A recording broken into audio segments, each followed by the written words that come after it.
saúdo a todos na graça e na paz do nosso Senhor Jesus. Amém. Eu também fico feliz por estarmos de volta como irmãos, como igreja, nos cultos presenciais. Isso é um motivo de alegria, nós estarmos novamente cultuar a Deus, Acredito que nunca nós passamos por isso, a ponto de... Nunca a humanidade toda, passou por isso, a ponto de nós nos isolarmos. E eu creio que tudo isso seja para o nosso refino, Deus está tratando da nossa vida, da humanidade, e Deus Ele quer falar com cada um de nós. Quero agradecer a Deus também, porque Ele cuida de nós, como nós vimos testemunho dos irmãos, e eu acredito que se nós fôssemos contar testemunho aqui, nós vamos passar a noite aqui falando de bênção, enquanto Deus Ele tem feito em nossas vidas, e eu sou muito grato a Deus por isso. Eu creio que os irmãos, alguns assistiram aqui o nosso estudo através do YouTube, estava postando o nosso estudo no YouTube por causa da pandemia, não podemos nos reunir, e sempre eu pedi aos irmãos lá que lessem os livros que nós estamos estudando. Estamos estudando a bibliologia, estudo das Escrituras, doutrina das Escrituras, e o intuito desse estudo é nós manejarmos bem a palavra da verdade, 2 Timóteo, se eu não me engano, o pastor me corrige aí se eu estiver errado, é 2,15 ou é 1,15, ele fala, que nós temos que manejar bem a palavra da verdade, Então, nós temos que manejar bem essa palavra, e nós só vamos manejar ela bem se nós conhecermos, procurarmos conhecer, nos aprofundarmos e estudá-la. Nós temos esse privilégio de ter a Bíblia completa hoje, e nós estamos estudando livro por livro. O livro de hoje é o livro de Jonas. Quem leu o livro de Jonas? Quase ninguém. Faz tempo, mas leu, Eu peço aos irmãos aí que abram sua Bíblia de Jonas. Quem não leu vai ter a oportunidade de ler Jonas hoje. São apenas 4 capítulos, bem pequenos, e eu quero ler com os irmãos todos esses 4 capítulos para nós entendermos um pouco a história de Jonas, e em seguida nós vamos ao nosso estudo. Lembrando que é apenas um resumo geral de cada livro, Está dando um resumo assim panorâmico do que se trata cada livro, quais são os temas principais, o que o livro aborda, sobre o profeta ou o livro. Então, Jonas capítulo 1, verso 1 até o final. Vou começar lendo, os irmãos acompanham. Veio a palavra do Senhor a Jonas, filho de Amitai, dizendo: Dispõe-te, vai à grande cidade de Nínive e clama contra ela, porque a sua malícia subiu até mim. Jonas se dispôs, mas para fugir da presença do Senhor, para Tarsis, e tendo descido a Jope, achou um navio que ia para Tarsis. Pagou, pois, a sua passagem e embarcou nele, para ir com eles para Tarsis, para longe da presença do Senhor. Mas o Senhor lançou sobre o mar um forte vento, e fez-se no mar uma grande tempestade, e o navio estava a ponto de se despedaçar. Então os marinheiros, cheios de medo, clamavam cada um ao seu Deus, e lançavam ao mar a carga que estava no navio para aliviarem do peso dela. Jonas, porém, havia descido ao porão e se deitado, e dormia profundamente. Chegou-se a ele o mestre do navio e lhe disse: Que se passa contigo? Agarrado no sono, levanta-te, invoca o teu Deus, talvez assim esse Deus se lembre de nós, para que não pereçamos. E diziam uns aos outros: Vinde, lançamos sortes, para que saibamos por causa de quem nos sobreveio este mal. E lançaram sorte, e a sorte caiu sobre Jonas. Então lhe disseram: Declara-nos agora por causa de quem nos sobreveio este mal. Que ocupação é a tua? De onde vem? Qual a tua terra? E de que povo és tu? Ele lhes respondeu: Sou hebreu e temo ao Senhor, o Deus do céu, que fez o mar e a terra. Então os homens ficaram possuídos de grande temor e lhe disseram: que é isto que fizeste? Pois sabiam os homens que ele fugia da presença do Senhor, porque lhe havia declarado. Disse-lhe: que te faremos para que o mar se nos acalme? Porque o mar se ia tornando cada vez mais tempestuoso. Respondeu-lhes: tomai-me e lançai-me ao mar, e o mar se aquietará, porque eu sei que por minha causa vos sobreveio esta grande tempestade. Entretanto, os homens remavam, esforçando-se por acalmar-se, por alcançar a terra, mas não podiam, porquanto o mar se ia tornando cada vez mais tempestuoso contra eles.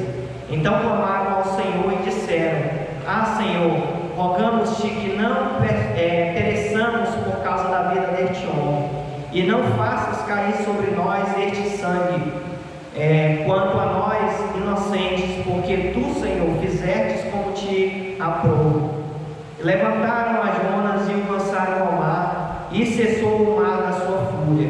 Temeram, pois, estes homens em extremo ao Senhor, e ofereceram sacrifício ao Senhor e fizeram votos. Deparou o Senhor um grande peixe para que tragasse a Jonas, e esteve Jonas 3 dias e 3 noites no ventre do peixe. Então Jonas, no ventre do peixe, orou ao Senhor, seu Deus, e disse: na minha angústia clamei ao Senhor, e ele me respondeu.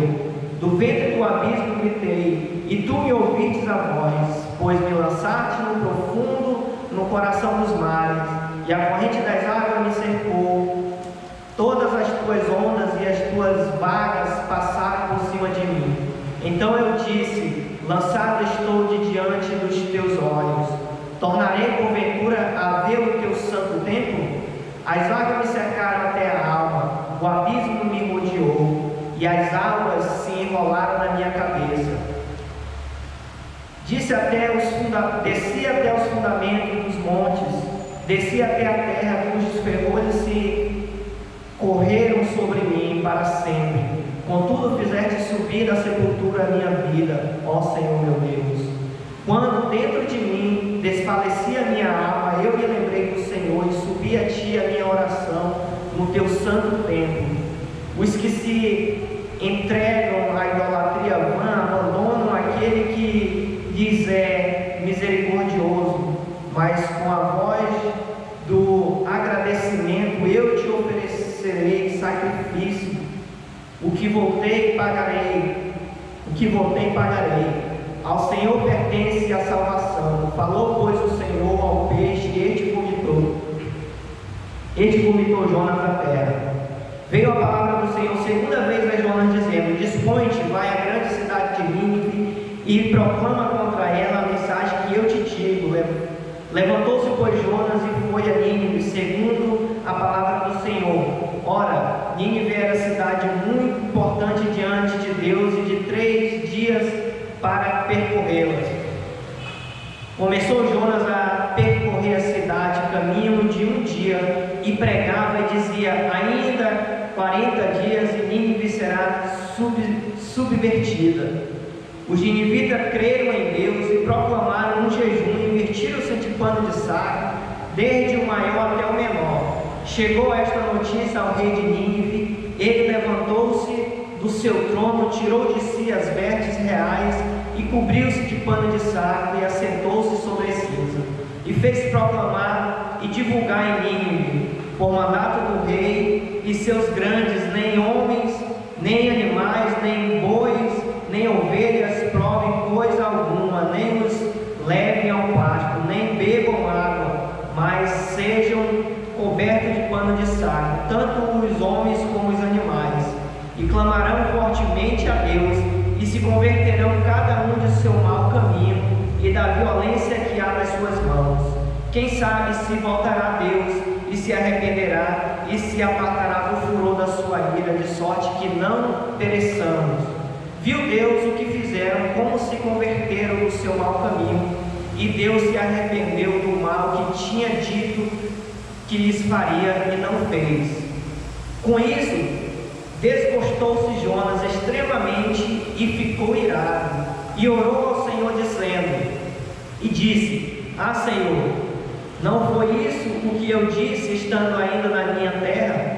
Por isso me adiantei fugindo para Tarsis, pois sabia que és Deus clemente, misericordioso e tardio em irar-se, e grande em benignidade, e que te arrepende do mal. Peço-te, pois, ó Senhor, tira minha vida, porque melhor me é morrer do que viver. E disse o Senhor: é razoável essa tua ira.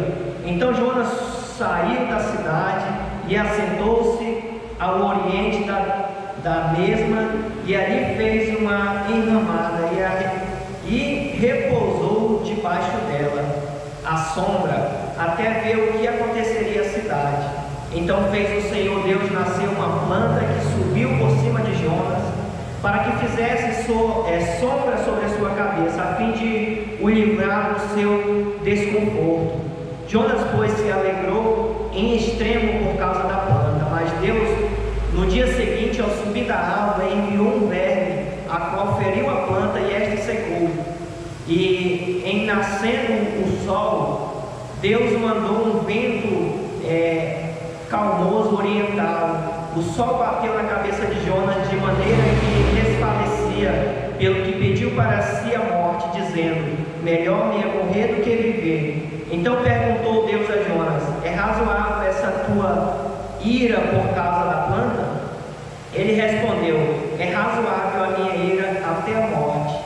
Tornou o Senhor: tens compaixão da planta que te não custou trabalho, a qual não fizestes crescer, que numa noite nasceu e numa noite pereceu, e não hei de eu ter compaixão da grande cidade de Nínive, em que há mais de 120.000 pessoas que não sabem discernir entre a mão direita e a mão esquerda, e também muitos animais? Amém? Então, hoje você já pode dizer: eu li o livro todinho da Bíblia. Aqueles que ainda não leram, lemos hoje o livro todo da Bíblia, né? Aqui é a história de Jonas, como nós lemos, e vamos ver o que as suas implicações em nossas vidas, o que nós podemos tirar dessa lição para cada um de nós. Vamos ver aqui duas razões pelas quais nós devemos ler o livro de Jonas.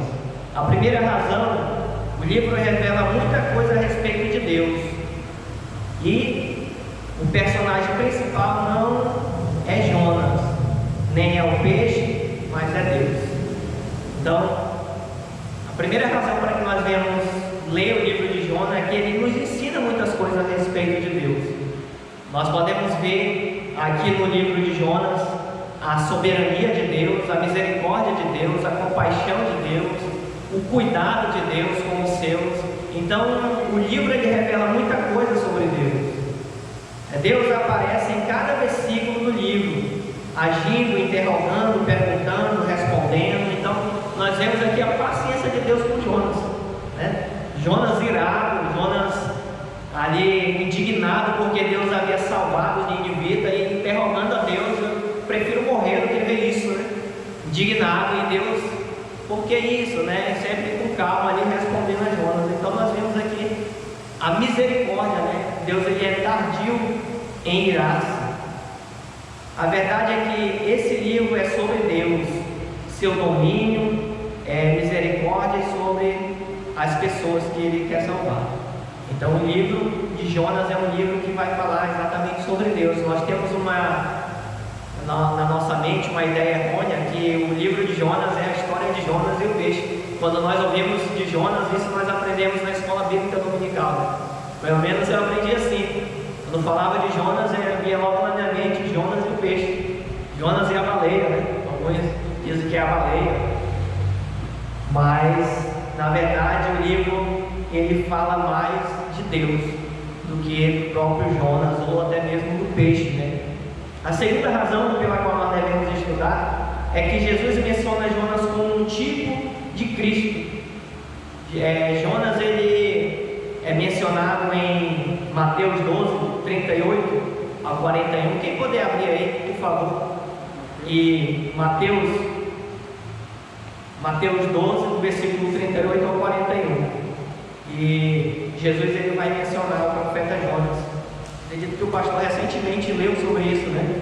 E os judeus pediam um sinal. Ele disse: se vocês não têm nenhum sinal, a não ser o sinal do profeta Jonas. Lê aí, voz bem alta aí, quem achou? Então, alguns dos escribas e dos fariseus tomaram a palavra, dizendo: Mestre, queremos ver da tua parte algum sinal. Ele, porém, respondeu: uma geração má e adúltera pede um sinal, porém não lhe será dado nenhum sinal, senão o do profeta Jonas. Pois como Jonas esteve 3 dias e 3 noites no ventre do grande peixe, assim estará o filho do homem 3 dias e 3 noites no seio da terra. Amém. Então nós podemos ver aí que em todas as escrituras nós vamos encontrar menções de Cristo, né? De que Cristo ele viria, sinais da misericórdia de Deus, enviando seu Filho Jesus para morrer por nós. Então nós encontramos no livro de Jonas também a doutrina de Cristo. Estudamos aí a morte e ressurreição de Cristo. Assim como Jonas ele teve 3 dias e 3 noites no ventre do peixe, e no terceiro dia ele foi vomitado ali na terra, né? É um tipo de Cristo, como representando que Cristo por 3 dias, né? Ele foi sepultado, né? E ao terceiro dia ele ressuscitou. E esse era o sinal que os escribas, os escribas estavam questionando Jesus por causa que eles estavam pedindo um sinal de Jesus, né? Jesus falou para ele: olha, vocês pedem um sinal, mas vocês não vão ter nenhum sinal, não sei esse. Jesus está dizendo que ele iria morrer e iria ressuscitar. Esse é o sinal maior. Mas, pela vontade de Deus, Deus endureceu o coração dos israelitas, né, até que Cristo volte, né, para que a sua palavra venha a ser cumprida. E também ele diz que, no versículo 42 aí, ou 41, que os homens eles vão ser julgados pelos ninivitas. Pode ler, irmão, 42, por favor.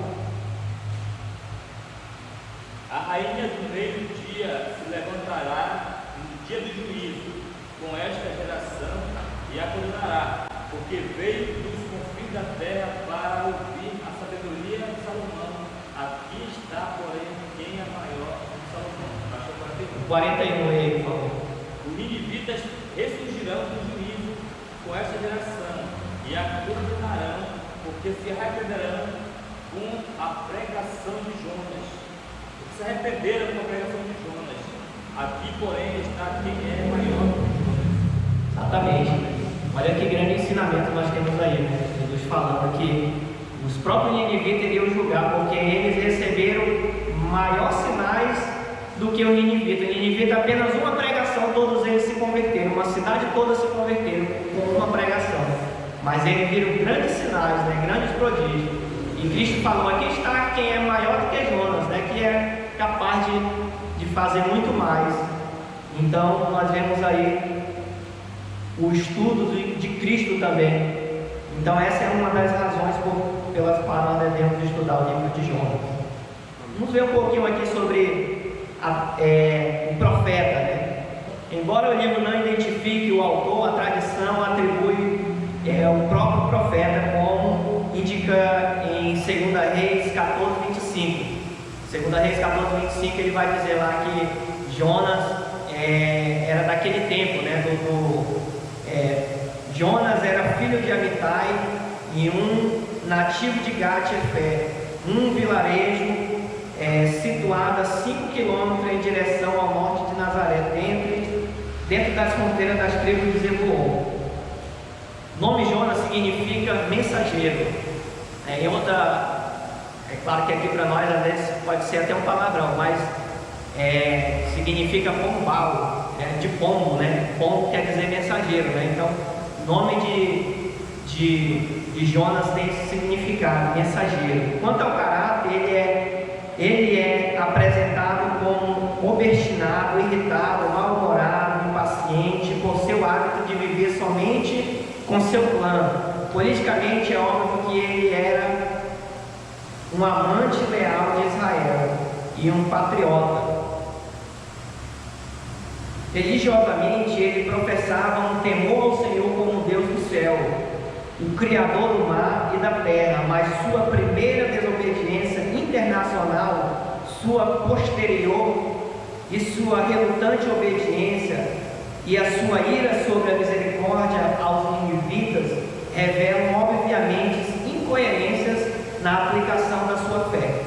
Então, nós vemos aqui, que ele professava, era um crente temente a Deus, professava Deus como Deus do céu, Criador dos céus e da terra, mas na sua primeira missão, digamos, internacional, que ele foi enviado a pregar em outras nações, houve alguma divergência acerca daquilo que ele acreditava, acerca daquilo que ele pregava. Ele pregava a misericórdia de Deus, e quando era para ele agir com misericórdia, ele fugiu, ele queria o contrário, Então, há essa incoerência na vida dele, e às vezes isso também, em nossa vida cristã, nós agimos incoerentes. Nós pregamos sobre amor, mas não amamos da forma que é para amar. Nós pregamos sobre misericórdia, mas não temos misericórdia de muitos, Então, na vida de muito crente, nós podemos nos identificar como Jonas, e isso é para que nós venhamos olhar para dentro de nós mesmos, Assim como Cristo em Mateus falou, que nós temos que tirar trapo dos nossos olhos, e olhar diante de nós, para que a gente venha olhar para dentro de nós e ver as nossas falhas, onde nós estamos falhando. Será que nós temos agido conforme a nossa profissão de fé? A história termina sem indicar como Jonas responde à exortação e à lição objetiva de Deus. Então o livro de Jonas ele termina assim sem parece que não teve um fim, como se tivesse uma continuação. Não se diz a respeito se Jonas depois ele se reconciliou, se ele se arrependeu do pensamento dele, mas só termina dessa forma, colocando Jonas como um vilão. A data do livro de Jonas. Se Jonas escreveu o livro, seria obviamente datado durante o reinado de Jeroboão II, no início do século 8, cerca de 793 a 753 a.C. Então, provavelmente essas datas os estudiosos chutam, que Jonas viveu e escreveu o livro. Algumas curiosidades sobre o livro de Jonas. Você sabia que Jonas é o livro mais biográfico dos profetas? Então, é uma curiosidade, Ele é o livro mais biográfico dos profetas, porque ele fala praticamente aqui somente da história de Jonas, desse acontecimento aqui. Ele não vai falar de Israel, não vai falar de qualquer outro homem, mas propriamente de Jonas. A historicidade do livro é intimamente ligada com a veracidade do ministério de Cristo. Isso aqui foi o que eu falei para o irmão, que ele está ligado com um tipo de Cristo, Jonas, ele representa um tipo de Cristo. O único profeta enviado para os gentios que escondeu sua mensagem. Então ele foi o único profeta escolhido por Deus para pregar aos gentios. Você vê Isaías, Jeremias, Obadias, Lamentações, todos os outros profetas eles profetizam somente contra Israel e Judá, algumas outras, mas incluso o Judá. E no livro de Jonas nós não vemos nenhuma menção sobre Israel. O que mais se aproxima ali de Israel é quando ele fala que ele é judeu, Então quer dizer que ele é judeu, ele é da tribo, ele é de Israel, Mas ele não menciona Israel. Isso é alguma curiosidade. O conteúdo. Nos dias de Jeroboão II havia paz e prosperidade política em Israel. Israel se expandia e não se sentia ainda ameaçada pela Síria, que era o grande império mundial, o inimigo potencial de todas as pequenas nações. Jonas era profeta de Deus em Israel e falava bastante da misericórdia de Deus. Isso nós podemos ver que ele era incoerente, porque lá em 2 Reis 14, do versículo 25 ao 27, ele vai falar da pregação de Jonas. E há historiadores que dizem que Jonas ele profetizou também contra a libertação de Israel sobre a Síria. E isso aconteceu. Então Jonas era um profeta conhecido também em Israel. Isso descarta descarta a possibilidade de o livro de Jonas ser uma fábula, como muitos acreditam. Muitos dizem que o livro de Jonas é uma fábula, porque pelo fato dele ser escrito dessa forma, né? Então as pessoas não acreditam que isso aconteceu literalmente, mas que algum judeu em algum determinado, para dar uma lição, né, como uma parábola, né, ele criou essa história. Muitas pessoas acreditam dessa forma, né? Então eles não atribuem como sendo real o que aconteceu. Mas nós acreditamos que isso realmente aconteceu, né? Acreditamos na historicidade e temos fatos aqui que datas, né? Que falam da existência de Jonas. Chegou o momento de Deus, que Deus estava, a visão que Jonas tinha desta misericórdia e envia Jonas a pregar arrependimento a Nínive, capital da Síria, que ficava aproximadamente 1.300 quilômetros da cidade de Israel. Pregar arrependimento aos temidos e odiados assírios era uma difícil missão, pois Jonas sabe que Deus ia poupar Nínive. Então, era uma difícil missão pregar a essa cidade. Por quê? Porque a cidade de Nínive, historicamente, era uma cidade... os assírios, né? Era um império muito cruel. Quando eles conquistavam um determinado reino, determinada região, eles agiam com crueldade para mostrar medo, né, às pessoas, para que as pessoas, os outros reinos viessem temer a eles. E uma das práticas que eles faziam era enfiar a estaca, né, na entrada da cidade, e colocavam as pessoas espetadas nessas estacas, né? Colocavam cabeça pendurada. Outra prática também que era bem comum deles era quando eles venciam um soldado, eles pisavam no pescoço do soldado e arrancavam a língua do soldado da raiz, né? Então isso mostra um requinte de muita crueldade, como eles eram um povo muito cruel e temido. Outra coisa que eu pesquisei também, que eles tinham o costume de tirar a pele das pessoas, né? Eles tiravam a pele, escamavam ali, né? Cortavam em determinado ponto e tiravam como se tira a pele de um animal e penduravam a pele com a cabeça na entrada das cidades, né? Então nós podemos ver aí a crueldade desse povo e como era difícil para um profeta ir pregar essas pessoas.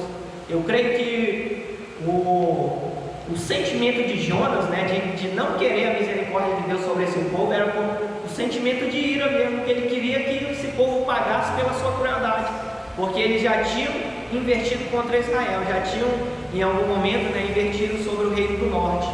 Então Jonas já conhecia esse povo, já sabia a sua fama, e isso justifica a sua ira que ele tinha sobre eles, né, de não querer a misericórdia de Deus sobre aquele povo. Então era uma difícil missão de Jonas ir e pregar. Jonas, bem consciente da vontade de Deus, claramente apresentada, foge, desejando que o juízo de Deus se manifeste contra grande e terrível império assírio. Então ele foge. Qual era a intenção de Jonas? Né? Ele fugir, porque ele sabia que se ele fosse pregar, era a intenção de Deus converter aquele povo, né? E Deus já estava preparando aquele povo para o arrependimento. E ele imaginou na sua mente, né? Eu vou fugir porque se eu não pregar, como diz lá em Mateus 28, né? Como ouvirão se não há quem pregue? Mateus não, Romanos, né?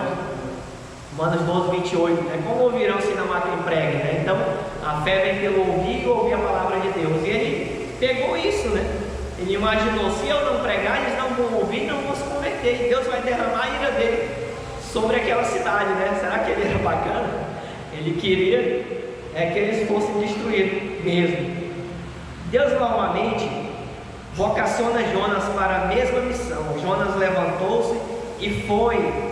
Ele prega a mensagem de arrependimento para os habitantes da enorme e bela e imponente cidade de Nínive. Por causa desta mensagem de Jonas, toda a cidade de Nínive se converteu. Então, por causa da cidade de Jonas, a mensagem de Jonas, né, que Deus aí pediu para que ele fosse lá e pregasse, toda a cidade se converteu. Então, isso nós vemos aqui um resumo geral deste livro, né? Como Deus ele é misericordioso e age em favor. Outra coisa que nós podemos tirar do livro de Jonas é que Deus ele não é um Deus exclusivista. Os israelitas eles tinham Deus como se fosse o Deus deles, né? Eles se orgulhavam porque Deus escolheu eles. Então eles eram orgulhosos, né? Eles enchiam o seu peito para dizer que eles eram o povo de Deus. E Deus usa Jonas para mostrar que Deus ele é Deus de Israel e Deus dos gentios, né? Essa é uma mensagem que ele queria passar também ao povo de Israel, né? Que Deus era Deus de toda a criação. Nós podemos ver isso também, que toda a humanidade claro que Deus escolheu Israel, né, para que o seu nome viesse a ser glorificado, mas toda a humanidade é feitura de Deus, nós somos criaturas de Deus. Então, quando ele diz lá no final do livro, ele diz: por acaso eu não posso, né? Ele estava irado por causa da planta, ele disse: por acaso eu não posso também ter misericórdia daquilo que eu fiz com as minhas mãos? Então Deus mostra a sua misericórdia.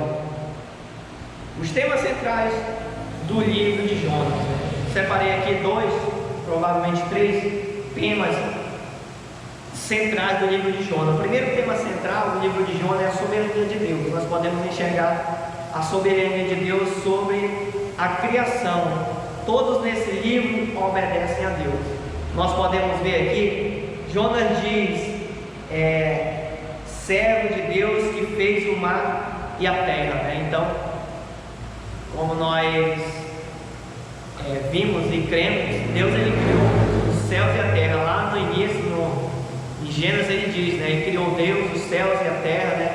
E ele disse, né? E haja separação entre a terra e as águas, né? Entre o céu e entre dia e noite, e haja luz. Então a natureza ela obedece a Deus, e isso nós enxergamos a soberania de Deus. O vento obedece a Deus, como nós podemos ver no capítulo 1, versículo 4, que ele acalma o vento, né? O mar obedece a Deus quando ele acalma a tempestade. No capítulo 1, versículo 15, no capítulo 1, versículo 17, capítulo 2, versículo 10, o peixe obedece a Deus. Deus ele manda que o peixe vá lá e trague Jonas, né? Engula Jonas. Depois ele manda que o peixe vá lá e vomite Jonas, né? Então o peixe obedece a Deus. A planta obedece a Deus. Deus disse que a planta crescesse, né, na manhã, né, durante o sono de Jonas, e a planta nasce.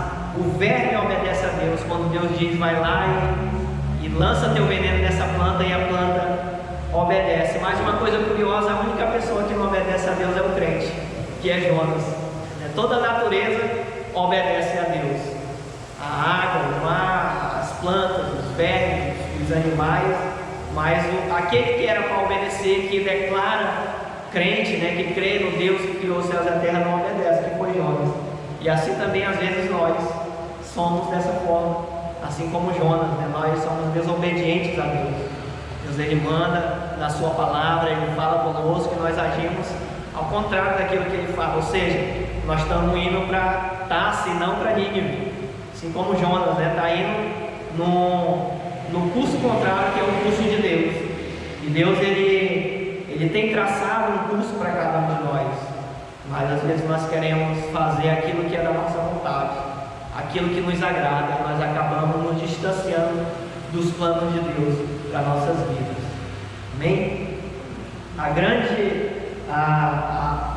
O segundo tema central que nós podemos ver é a grande compaixão de Deus, o grande amor, não só sobre Israel, mas sobre os marinheiros, dos ninivitas, sobre também Jonas. Então nós vemos a grande compaixão de Deus sobre os marinheiros, e eles clamaram, né, a Deus, e Deus teve compaixão. Eles lançaram mão no mar, e Deus acalmou a tempestade, e aqueles homens eles temeram a Deus, e eu creio que Deus os salvou. Aqueles homens testemunharam naquilo que eles viram a outras pessoas, foram missionários de Deus, né, da mensagem de Deus, daquilo que Deus fez a ele. E também Deus era um Deus de compaixão sobre nós, sobre os crentes, né? Deus ele se compadeceu um dia das nossas vidas, estando nós, nossos delitos e pecados, Ele teve misericórdia de nós e nos alcançou. Outra lição é, como eu já mencionei, que outro tema que nós podemos tirar daqui é a comparação de Jonas com Cristo. Como ele desceu ali a sepultura, como ele fala, ao abismo, assim Cristo também ele morreu e ressuscitou para nos dar vida. Jonas ele foi e pregou aquela cidade, toda aquela cidade arrependeu. E hoje o testemunho de Cristo, a ressurreição de Cristo, ela tem alcançado muita gente. E esse é o propósito de Deus, é trazer salvação, trazer arrependimento aos pecadores. Quero terminar dizendo, fazendo uma aplicação a nós. Uma pergunta, nós somos como Deus ou nós somos como Jonas? Nós agimos com misericórdia ou nós agimos com ira? Será que nós temos, às vezes, há pessoas dessa maneira, que ela acredita que a salvação somente é para aquele grupo de pessoas, só para aqueles que têm um caráter bom, aquelas pessoas que se comportam, que andam bem arrumadinhas, e que Deus não é capaz de salvar o perdido, aqueles homens cruéis, de facções, Deus não é capaz de salvar o homossexual, Deus não é capaz de salvar o homicida, o adúltero. Deus ele é poderoso para salvar todas essas pessoas. E às vezes nós temos esse sentimento, nós ficamos com ciúme de Deus, como Jonas teve, ele não queria a misericórdia somente para si. E é por isso que Deus ele nos escolheu para sermos o seu porta-voz, e anunciarmos a sua misericórdia, as suas grandezas, a sua soberania sobre as nações. E quero finalizar, eu esqueci de falar aqui aos irmãos. Se os irmãos quisessem compartilhar, mas agora vocês vão ter a oportunidade de compartilhar. Vou fazer algumas perguntinhas aqui sobre o livro, algumas aplicações. Não fique à vontade para responder da forma que você entender. Primeira pergunta: por que Jonas fugiu? Quem me responde essa? Por que Jonas fugiu? Suas palavras mesmo, precisa ser de acordo com. Porque ele queria que o povo realmente perecesse, pagasse pelos seus atos ruins, porque ele não julgava que o povo era digno de ter o perdão que Deus tinha para dar. Muito bem, parabéns. Esse foi o objetivo por que Jonas fugiu. Não foi porque ele queria desobedecer a Deus. Ele fugiu porque ele queria que Deus derramasse a ira. E logo no final ali, nós vemos que Jonas ele montou ali uma cabaninha de palha, como diz assim, um emaranhado de mato, e ficou distante da cidade para ver o que ia acontecer com a cidade. Ou seja, ele queria assistir de camarote Deus destruindo a cidade, assim como ele destruiu Sodoma e Gomorra. Ele ficou ali, eu vou assistir de camarote, ver o que Deus vai fazer. E Deus fez totalmente o contrário do que ele estava imaginando. Você pode imaginar que ele falou simplesmente porque ele estava com medo de sofrer a punição de Deus, novamente. Pode Sim. imaginar isso. Ele não pregou com fé. Claro que ele falou o que Deus mandou ele falar. E Deus já realmente... Ele obedeceu nas palavras, mas não no coração. No coração ele estava relutando ainda, que até depois que ele pregou, ele vai lá e questiona Deus. Eu estou irado até a morte, Eu preferia morrer do que esse povo aí se arrependendo. Outra pergunta: qual é o maior milagre do livro? Qual o maior milagre do livro de Jonas? Fala, Beto.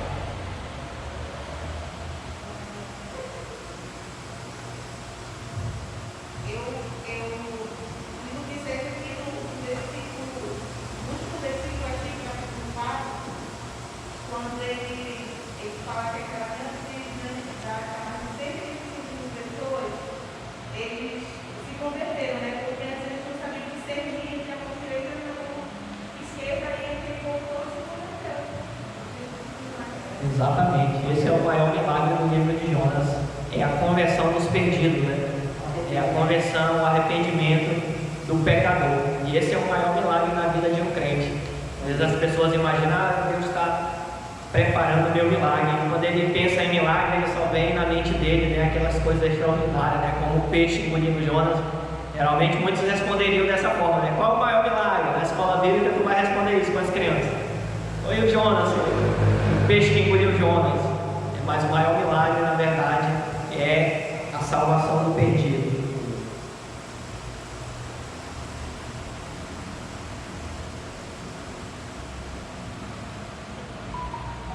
Tem outra aqui, mas eu acredito que é muito complexa aqui para respondermos. Então, irmãos, Deus venha estar nos abençoando a cada dia, né? Que nós possamos refletir na palavra do Senhor, que Ele tem falado a nós, Ele tem nos instruído, que nós devemos ser obedientes à voz de Deus e agir como Deus, né?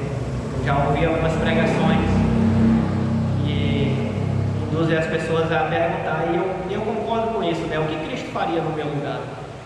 Então, nós pensarmos com a mente de Cristo.